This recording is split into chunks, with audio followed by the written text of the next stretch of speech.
हाँ देखो, बेटा मॉडिफाइड YDSC के और एग्जांपल्स में आगे बढ़ रहे हैं, तो अब डिफरेंट डिफरेंट तरह के मॉडिफिकेशन होते रहेंगे। ठीक है, तो जब भी ऐसा कुछ होगा तो क्लियरली आपको सब कुछ बताएगा, और मोस्ट प्रोबेबली डायग्राम दे देता है आपको, जिससे कि आप क्लियरली समझ पाए। ठीक है, सिंपल YDSC लिखा हुआ है तो उसका मतलब मैं आपको क्लियरली बता चुका हूँ क्या होने वाला है। ठीक है, तो यहाँ पर देखो, अब यहाँ पर इस तरह के एक सोर्स यहाँ पर है, इससे S1 S2 दो बन रहे हैं, बीच की डिस्टेंस D दे रखी है, और फिर से वही दे रखा है कि कैपिटल D बहुत ज्यादा है इस स्मॉल d के कंपैरिजन। तो आपसे पूछा है find out minimum value of D so that there is dark fringe at O। ठीक है, तो अब ऐसा नहीं है कि यहाँ तक पार्ट डिफरेंस जीरो है। देखो आप क्लियरली, ये वाली रे ऐसे चल रही है, ये रे ऐसे चल रही है, तो आपने यहीं तक, यहीं से आप टोटल यहाँ तक पहुंचने का बहुत ही क्लियरली लेंथ में डिफरेंस कैलकुलेट कर लेंगे। ठीक है, क्योंकि देखो एक वेव तो ऐसे चल के सीधे पहुंच रही है यहाँ पर, दूसरी इस तरह से जाके पहुंच रही, तो अलग अलग लंबाइयां करके यहाँ, लंबाइयों ट्रेवल करके, अलग अलग लेंथ ट्रेवल करके लाइट पहुंच रही है, दो रेज ओ पॉइंट पर, दो वेव पहुंच रही है। ठीक है, क्योंकि लेंथ ऑफ द पाथ अलग अलग ट्रेवर्स करके आ रही है, तो डेफिनेटली दोनों में फेज डिफरेंस क्रिएट हो जाए। ठीक है, तो मिनिमम वैल्यू ऑफ डी आपसे पूछिए जिससे कि डार्क फ्रिंज बने ओ पॉइंट पर। ठीक है, तो पहले तो पाथ डिफरेंस बहुत इजीली लिख सकते हैं। कोई ऐसा बच्चा जिसको ये पाथ डिफरेंस नहीं लिखना आता, अब देखिए सिंप्लिसिटी देखिए वेव ऑप्टिक्स के क्वेश्चन को। ठीक है, अगर आपको ये लंबाइयां लिखना आता है एकदम, ये वाली लेंथ और ये वाली, तो वो आपको क्वेश्चन बन जाएगा, आपसे बनना चाहिए फिर क्वेश्चन। ठीक है, अब आपको ये पाइथागोरस ही लगानी नहीं आती तो फिर कैसे होगा, फिर नहीं हो पाएगा। ठीक है, बट अगर पाइथागोरस थ्योरम आपको आती है, ठीक है, तब तो आप लिख ही सकते हैं कि पाथ डिफरेंस कितना होगा, एक रे जो ऐसे पहुंच रही है और एक रे जो सीधी पहुंच रही है। तो बताओ अरियन, ये लेंथ कितनी हो जाएगी, ये वाली लेंथ कितनी होगी, ये कैपिटल डी, ये अंडर हाँ रूट डी बताइए। स्क्वायर। हाँ, under root D square plus small d square, ये भी इतनी हो जाएगी क्योंकि दोनों डी दे रखी, और ये जो सीधी जा रही है 2D डिस्टेंस ट्रेवल कर रही है, तो पाथ डिफरेंस कितना हो जाए। इस कंडीशन का यूज करना फिर आता है, इतना हम बहुत बार कर चुके हैं बाइनोमियल और ये सब। ठीक है, कि आगे आंसर ऑप्शन मैच कराना आपको इस कंडीशन को यूज करना आना चाहिए।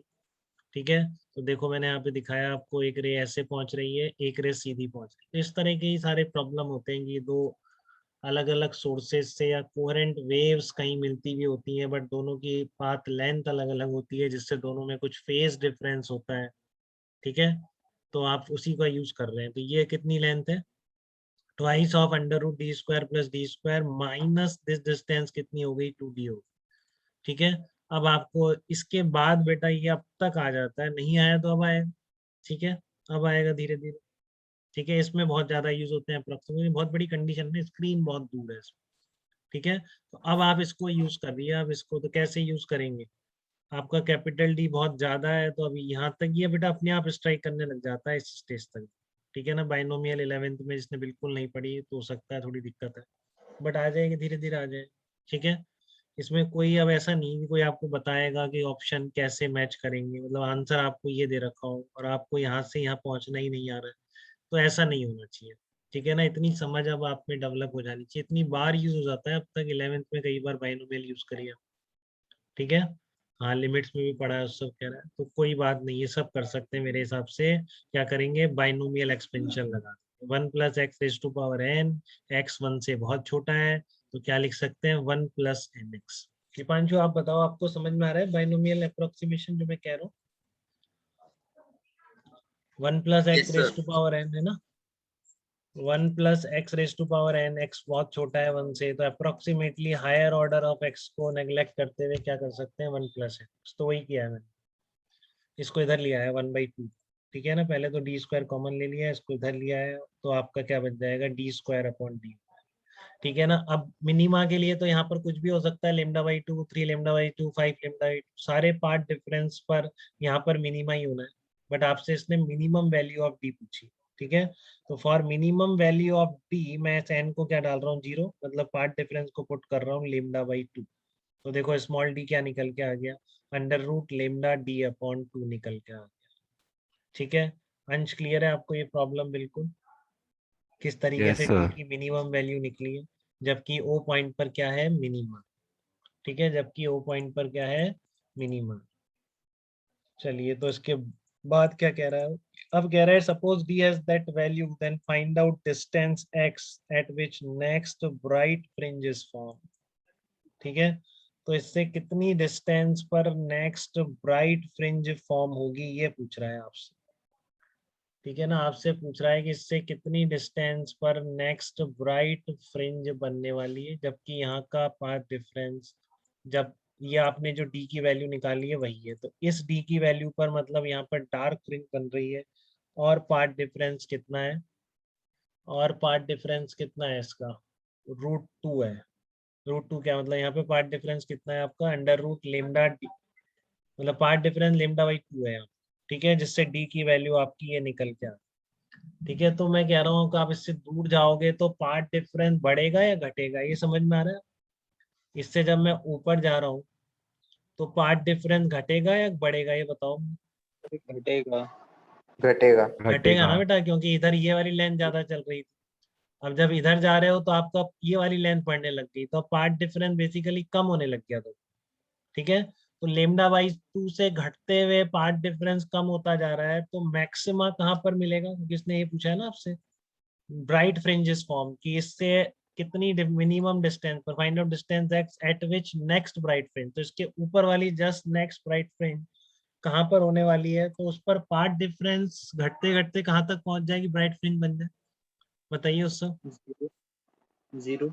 हाँ, पार्ट डिफरेंस λ/2 से कम होते होते जीरो जैसे ही होगा तो आपकी ब्राइट फ्रिंज बन जाएगी। तो अब आपको कुछ कैलकुलेशन करने की जरूरत नहीं पड़नी चाहिए, दोनों बराबर दे रखे हैं आप। ठीक है, तो अब आपको इतना स्ट्राइक करना चाहिए कि जीरो पार्ट डिफरेंस कहाँ पर मिलेगा। ठीक है ना, जीरो पार्ट डिफरेंस कहाँ पर मिलेगा, अब आपको ये स्ट्राइक करना चाहिए। ठीक है, तो कहाँ, बिल्कुल वेरी गुड, सही बताया है ध्यान ने एकदम, कि यहाँ पर ये √d² + d² है। ठीक है, तो उसके बिल्कुल सामने देखो ये रेक्टेंगल बन जाए। ठीक है ना, ये रेक्टेंगल बन जाएगा, सॉरी वो बन जाएगा, पैरेललोग्राम बन जाएगा। ठीक है, तो अब वो value of path difference decreases and x value of path difference at x value of path difference will become zero. तो कहाँ जीरो हो रहा है? बहुत सिंपल है, ये लंबाई d है। ठीक है ना, इसकी √d² + d² हो गई, इधर इसके बराबर ये हो गई और इसके बराबर ये। तो P पॉइंट पर क्या होगा, इसके जस्ट ऊपर वाला मैक्सिमा एग्जिस्ट करेगा। ठीक है, मतलब उसका ये भी जवाब सही कि इसको हम क्या बोल सकते हैं, इस मैक्सिमा को सेंट्रल मैक्सिमा बोल सकते हैं। सही कह रहे हैं। ठीक है, यहाँ पर जो मिनिमा है इसने कहा λ/2 के लिए पहले डी निकालो, बोला वही डी रख दो, तो वही डी रख दोगे तो मतलब यहाँ पे λ/2 पार्ट डिफरेंस है। अब इसके ऊपर जाने पर पार्ट डिफरेंस कम होता जा रहा है। ठीक है, इसके ऊपर जाने पर पार्ट डिफरेंस कम होता जा रहा है, तो एक पर्टिकुलर वैल्यू पर λ/2 से कम होता होता वो पहले जीरो पर पहुंचेगा। अब जीरो कहाँ पहुंच रहा है, तो ये आपको स्ट्राइक करना चाहिए, ज्योमेट्री अगर आप ध्यान से देख रहे हैं। ठीक है, तो फिर आप निकाल सकते हैं बिल्कुल कि जस्ट इसके ऊपर इसके सामने देखो आप, पार्ट डिफरेंस जीरो है। ठीक है, तीसरा पार्ट क्या कह रहा है? तीसरा पार्ट कह रहा है कि फाइंड आउट फ्रिंज विड्थ। तो फिर पार्ट डिफरेंस किसी जनरल थीटा का आप लिख सकते हैं। ठीक है, जैसे जनरल थीटा का मैं पार्ट डिफरेंस लिखूंगा, ये डी बहुत ज्यादा है तो S2P - S1P हो जाएगा d sin थीटा।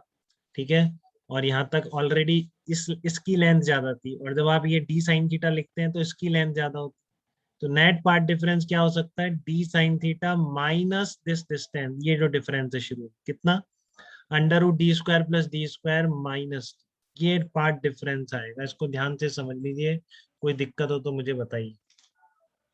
ठीक है ना, ये बार बार यही चीज यूज होती है बेटा लंबाई निकालने में, d sin थीटा को इन्वॉल्व करना अपने आप में एक बड़ी चीज है।